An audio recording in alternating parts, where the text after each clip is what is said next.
Ескалира состојбата во битолскиот затвор Црн мост. Тројца ковид позитивни затвореници, меѓу кои и нашиот соговорник, кој ексклузивно за Алфа, уште пред 2 дена прв јавно проговори за ковид кластерот во установата и за условите во кои се третираат заразените осуденици, од вчера штрајкуваат со глад. Револтот е и заради заканите што нашиот извор ги добил, како што рече, од луѓе од управата на затворот, затоа што побарал помош од медиумите. Се видов со директорот и со началничката се видов. Од на страна на началничката добив закани со смрт да умра, че лежиш овде, че умреш. Там ја штрајкува со плюс 20 други штрајкуваме. И леп и медицина и се. Не ги лажет народот. Јас сум вакциниран со 2 вакцини пред 3 месеци.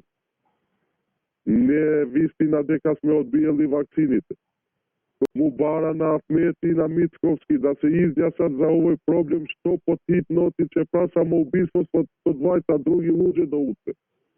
Освен ова, тој се пожали и на дополнително влошеното психичко здравје откако ја добил короната, бидејќи, како што вели, тој имал и други претходни здравствени проблеми, а за кои управата била информирана. Од тие причини, тој бара да биде пуштен за да се лекува приватно. Прездува и од психички проблеми.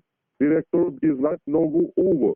Вчера сум гледал ке нашата докторка ке установата, ме баркал, ми рекол, оди в соба, умри.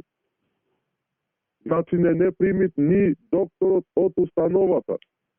Имат снимки, имат камери затворот. Моите слободно да дојдете да ги земате снимањето. Да видите кој лажи.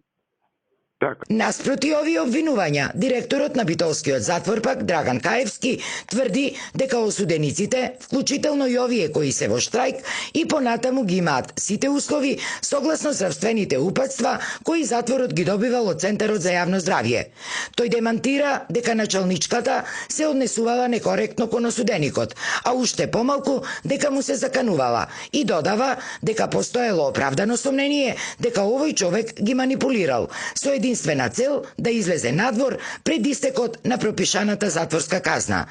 Инаку, за условите и третманот во затворите, пред 2 дена со Facebook статус реагираше и познатиот адвокат Сашо Дуковски, кој ги повика и невладините организации да се заинтересираат што навистина се случува во македонските казнено-поправни установи.